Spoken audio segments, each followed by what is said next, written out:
नमस्कार, आप देख रहे हैं लाइव सिटीज और आपके साथ मैं हूं वसीम खान।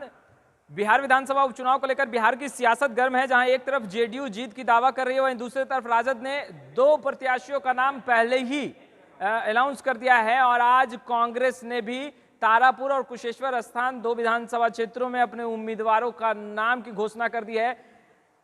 अतिरिक्त कुमार और राजेश कुमार मिश्रा जो दो उम्मीदवार हैं उसे आगे किया गया है और दोनों ही उम्मीदवारों से हमने बातचीत की है तो किस तरीके से राजद और जेडीयू के प्रत्याशी पर बरस रहे और ये कहते दिखाई दे रहे हैं कि एक तरफ जहां जेडीयू के उम्मीदवार जो हैं वो अपराधी छवि के हैं, तो दूसरे तरफ अगर बात करें तो राजद के उम्मीदवार को पैराशूट कैंडिडेट बताते हुए दिखाई दे रहे हैं। क्या कुछ कह रहे हैं कांग्रेस से उतारे गए दोनों ही उम्मीदवार राजेश कुमार मिश्रा जो कि तारापुर विधानसभा क्षेत्र से चुनावी मैदान में होंगे और दूसरे उम्मीदवार हैं अतिरिक्त कुमार जो कि कुशेश्वर स्थान से हैं। जरा आप सुनिए।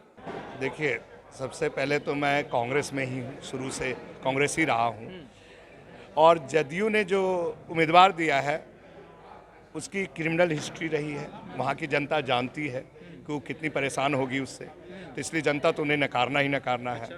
राजद का जो कैंडिडेट है वो पैरासूटेड है, वो तारापुर में आज तक एक तिनके का समाज सेवा नहीं किया है और मैं जब से आया हूँ तब से समाज सेवा ही कर रहा हूँ तारापुर में, चाहे वो बच्चियों को शिक्षा में आगे बढ़ाना हो या गरीब महिलाओं को पर्व वगैरह त्यौहार में उनको कोई हेल्प करना हो या कोई नेचुरल डिजास्टर में किसी के घर में परेशानी हो तो उसमें हो, स्वास्थ्य में हो या शिक्षा में आगे बढ़ाना हो, सब में मैं सहायता करता रहता हूँ। राजद के नेताओं का कहना है कि कांग्रेस का स्ट्राइक रेट बेहतर नहीं है, यही कारण है कि उन्होंने अपने प्रत्याशी को तारापुर में उतारा है। क्या इस बात से आप सहमत हैं? मैंने अभी जस्ट कहा एक इंटरव्यू में कि स्ट्राइक रेट आप किससे कंपेयर कर रहे हैं? एक राष्ट्रीय पार्टी से, मतलब एक आप समझ रहे हैं ना, धोनी और गली मोहल्ले का क्रिकेट खेलने वाला, तो उसकी क्या कंपैरिजन है? राजद की कांग्रेस से क्या कंपैरिजन हो सकती है?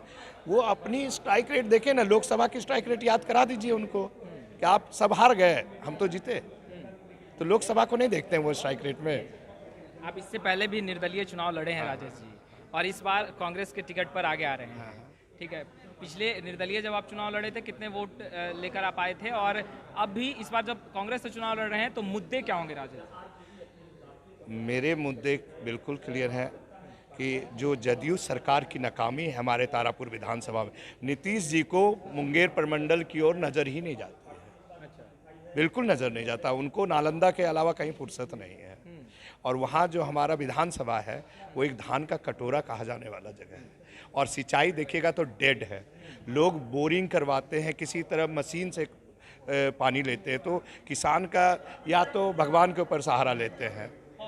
तो इसी सब चीज़ के लिए हम लोग, मेरा मेन मुद्दा है कि किसानों के साथ सिंचाई जो बिल्कुल नहीं हो रही है, एकदम नहरें डेड पड़ी है, डैम पड़ी है, नहरें डेड पड़ी है।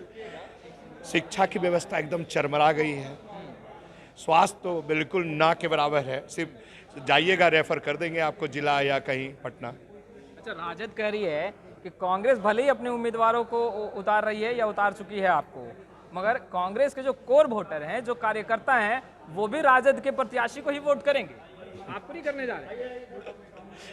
देखिए, गलतफहमी किसी को हो सकती है। अच्छा, अब उस गलतफहमी का कोई आंसर नहीं। राजद को गलतफहमी हो गई। मेरा कहना है कि गलतफहमी ही हुई, तभी नहीं ऐसी बात कर रहे हैं। पहले उनके कैंडिडेट को कौन सा कार्यकर्ता समर्थन दे रहा है वो तो देखें जाके। पैरासूट से ला के बिठा दिए, किसी को कार्यकर्ता एक्सेप्ट कर रहा है। अभी भी सारे राजद के कार्यकर्ता मुझे चाहते हैं, सभी लोग चाहते हैं। राजद कार्यकर्ताओं से बातचीत हो रही है? बिल्कुल, वो चाहते हैं मुझे, वो कहते हैं हम आपके लिए रहेंगे, हमको नहीं चाहिए पैरासूटेड कैंडिडेट। राजद किसी को लाके बिठा देगा तो क्या हम उसको वोट दे देंगे या उसको सपोर्ट कर देंगे? ये स्थिति है वहाँ पे। राजद जी, राजद के कार्यकर्ता आपको करे कि आपको वोट देंगे? हाँ, मेरे साथ रहेंगे सभी, आप देखिएगा।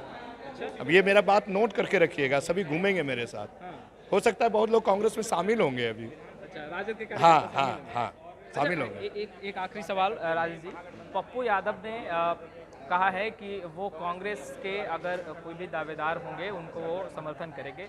कैसे देख रहे हैं, कितना जो है उससे आपको मजबूती मिलेगी तारापुर में?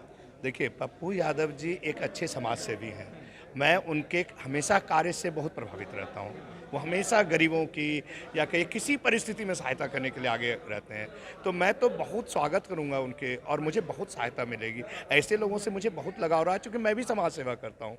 मैं कोई डर्टी पॉलिटिक्स नहीं करता, मैं समाज सेवा करता हूँ। जैसे पप्पू यादव जी को देखा मैंने, बाढ़ पीड़ितों के साथ या किसी के साथ खड़े होते हैं, वो जो भी सरकार से दबाए जाते हैं या शोषित होते हैं, उनके साथ वो खड़े रहते हैं, और ये चीज़ मुझे बहुत अच्छी लगती है पप्पू यादव जी। टक्कर किससे होगी, राजद के उम्मीदवार से या जेडीयू? किसी से नहीं, क्लीन स्वीप। क्लीन से? यस। कितना वोटों से तो राजद जी जीत जाएंगे? तो एक चुनाव वक्त बताएगा। देखिए, जनता जनार्दन है, जितना हम लाए हैं वो मार्जिन रहेगा मेरा।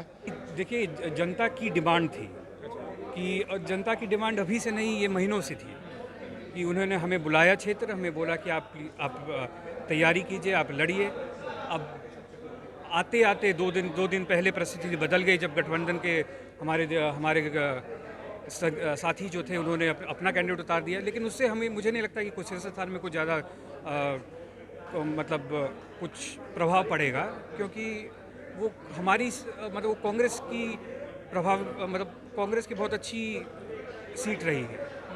अच्छा, राजद के तमाम नेता ये कहते दिखाई दे रहे हैं कि उनके उम्मीदवार जनता के बीच रहे हैं और कहीं ना कहीं जनता उन्हें चाहती है कि वो वहाँ से नेतृत्व करें, और कहीं ना कहीं जनता का आशीर्वाद उनको मिलने जा रहा है। ये उनकी सोच है, उसके बारे में टिप्पणी नहीं कर सकता।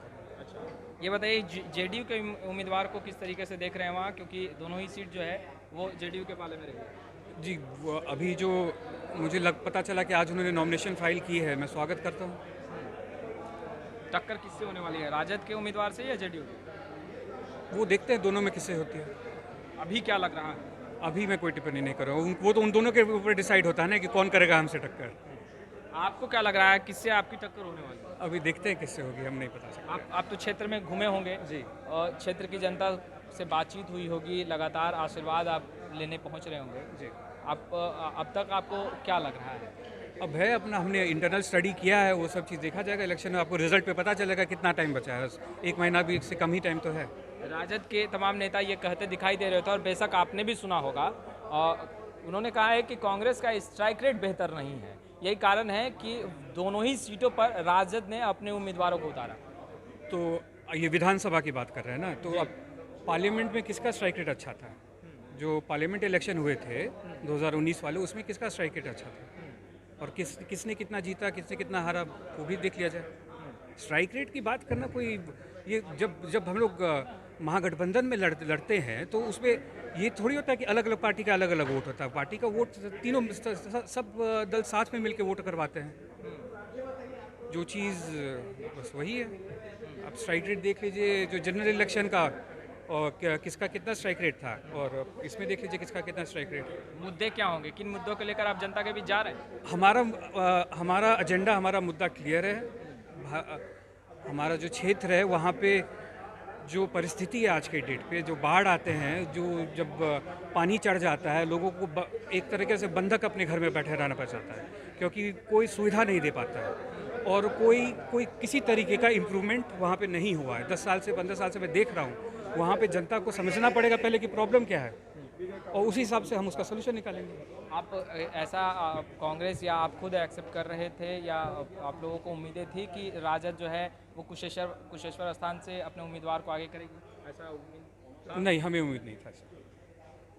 ये जस्ट शॉकिंग हो गया। हाँ, हमें कोई इस बारे में कि किसी तरीके से कुछ वो नहीं बताया गया था। आप पहले से तैयारी वहाँ पर कर रहे थे जनता जी के बीच? जी। तौर पे कहते नजर आ रहे थे कि जीत इनकी झोली में हुई। खैर, लाइव सिटीज़ के साथ बने रहे। आपका बहुत बहुत शुक्रिया।